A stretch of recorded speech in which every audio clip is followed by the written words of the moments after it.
ಯಾದೇವಿ ಸರ್ವಭೂತೇಶು ಸರಸ್ವತಿ ನಮಸ್ತೆ ಶಾರದಾ ದೇವಿ ಸರಸ್ವತಿ ಮತಿಪ್ರದೇ ವಸತ್ವಂ ಮಮ ಜಿಹ್ವಾಗ್ರೆ ಸರ್ವ ವಿದ್ಯಾ ಪ್ರದಾಭವ. ನಮಗೆ ನಿಜವಾಗಿರುವಂತದ್ದು ಏನು ಅಂತ ಹೇಳಿದ್ರೆ, ವಿದ್ಯೆ ಅಂತ ಹೇಳಿದ್ರೆ ಮತಿಪ್ರದೇ, ಮೊದಲು ತಲೆ ಸರಿ ಮಾಡು ನಮ್ಮನ್ನು.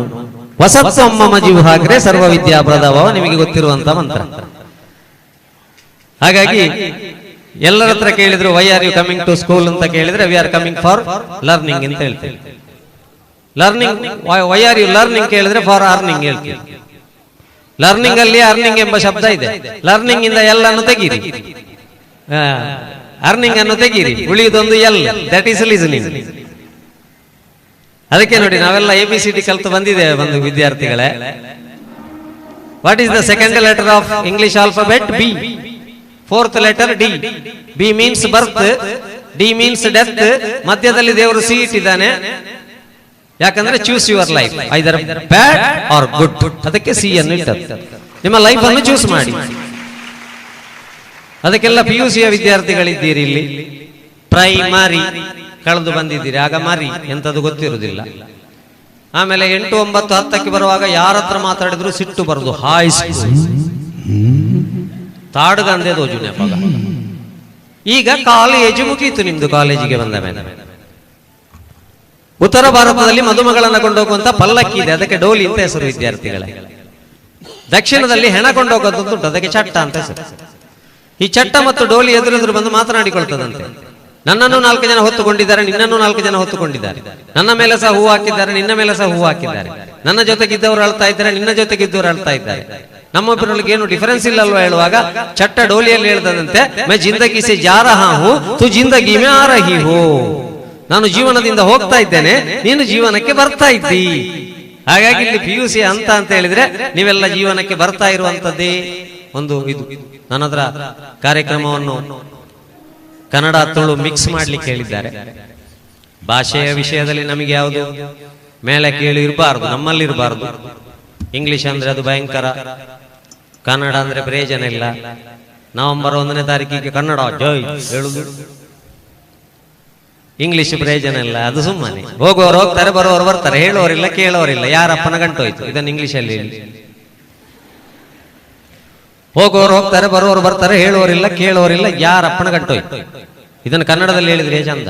ಇದನ್ನು ಇಂಗ್ಲಿಷಲ್ಲಿ ಹೇಳಿಕ್ ಹೋದ್ರೆ ಗೋಸಾರ್ ಗೋಸ್ ಕಂಸಾರ್ ಕಂಸ ನಾಟ್ ಆಸ್ಕರ್ಸ್ ನಾಟ್ ಹಿಯರ್ ಸೂಸ್ ಫಾದರ್ಸ್ ಬಂಡಲ್ ಗೋಸಕ್.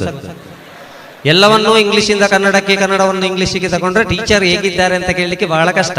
1ನೇ ಕ್ಲಾಸ್ನ ಟೀಚರು ಚಂದ ಪಾಠ ಮಾಡ್ಲಿ ಬಿಡ್ಲಿ, ಅವರನ್ನು ಮಕ್ಕಳು ಹೇಳುದು ಫಸ್ಟ್ ಕ್ಲಾಸ್ ಟೀಚರ್. 2ನೇ ಕ್ಲಾಸಿನ ಟೀಚರು ಚಂದ ಪಾಠ ಮಾಡ್ತಾರೆ, ಅವರನ್ನು ಕರೆಯುವುದು ಸೆಕೆಂಡ್ ಕ್ಲಾಸ್ ಟೀಚರ್. 3ನೇ ಕ್ಲಾಸಿನವರು ತುಂಬಾ ಚಂದ ಪಾಠ ಮಾಡ್ತಾರೆ, ಕರೆಯುವುದು ಮಾತ್ರ ಥರ್ಡ್ ಕ್ಲಾಸ್ ಟೀಚರ್.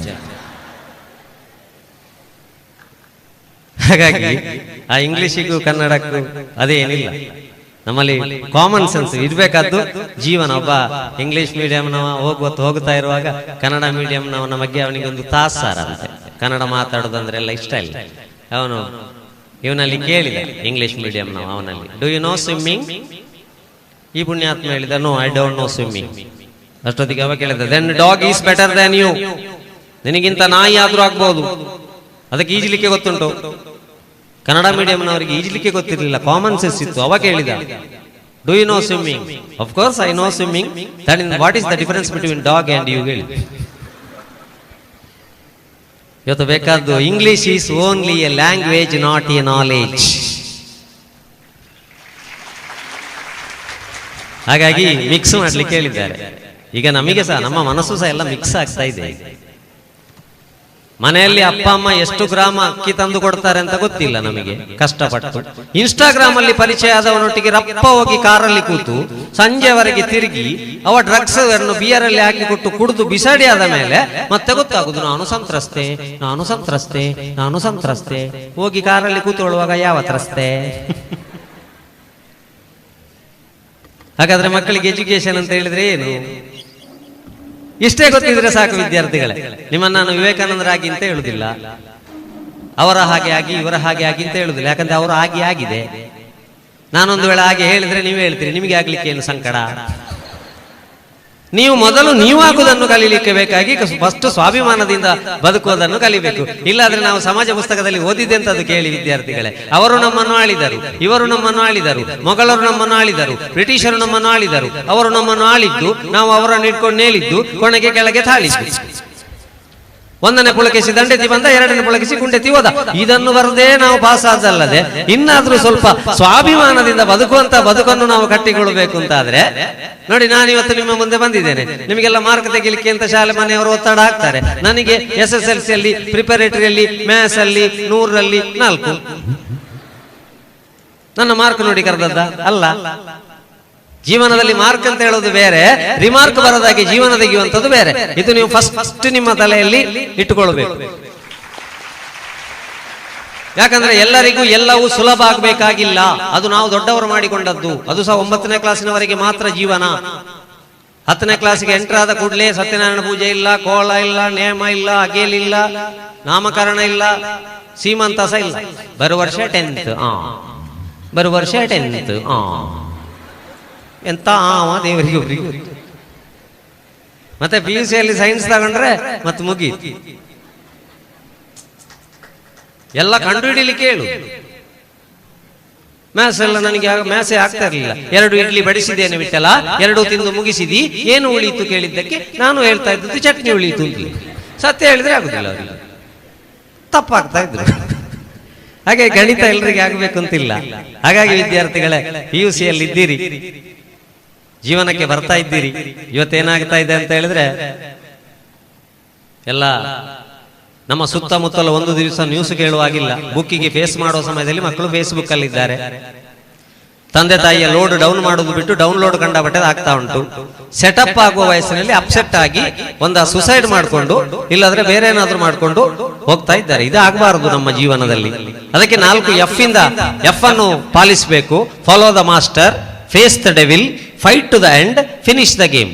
ಹಿರಿಯರು ಹೇಳಿದ್ದನ್ನು ಸ್ವಲ್ಪ ಕೇಳಿ. Follow the master, face the devil. ಕಷ್ಟವನ್ನು ಎದುರಿಸುವ ತಾಕತ್ತು ಇವತ್ತಿನ ಮಕ್ಕಳಲ್ಲಿ ಇಲ್ಲ. 10ನೇ ಕ್ಲಾಸಿನವರಿಗೆ 10 ಲಕ್ಷ ಫೀಸ್ ಕಟ್ಟಿ ಆದ್ರು 10ನೇ ಕ್ಲಾಸಿನ ಮಗುವಿನ ಹತ್ರ ನಾಯಿ ಮರಿ ಬಂದ್ರೆ ತಾಯಿಯನ್ನು ಕರೀಲಿ, mom doggy, mom doggy, mom doggy. ಅದೇ ಅಂಗನವಾಡಿಯ ಮಗು ತಕ್ಕ ಬುಗ್ಗಿ ಹೇಳ್ತದ್ದು ಓಡ್ತದೆ. ಫೇಸ್ ದ ಡೆವಿಲ್ ಇಲ್ವೇ ಇಲ್ಲ. ಚಿಕ್ಕ ಕಷ್ಟ ಬಂದ್ರು ಕೂಡ ಸುಸೈಡ್ ಮಾಡೋದು ಅಂತಲೇ ಡಿಸೈಡ್ ಮಾಡೋದು, ಕೂತ್ಕೊಳ್ಳೋದು, ಎದುರಿಸುವ ತಾಕತ್ತಿಲ್ಲ. Face the devil, fight to the end. ಜೀವನದಲ್ಲಿ ಎಂತ ಬಂದ್ರು ಫೈಟ್ ಮಾಡ್ತಾ ಹೋಗು, ಫಿನಿಶ್ ದ ಗೇಮ್.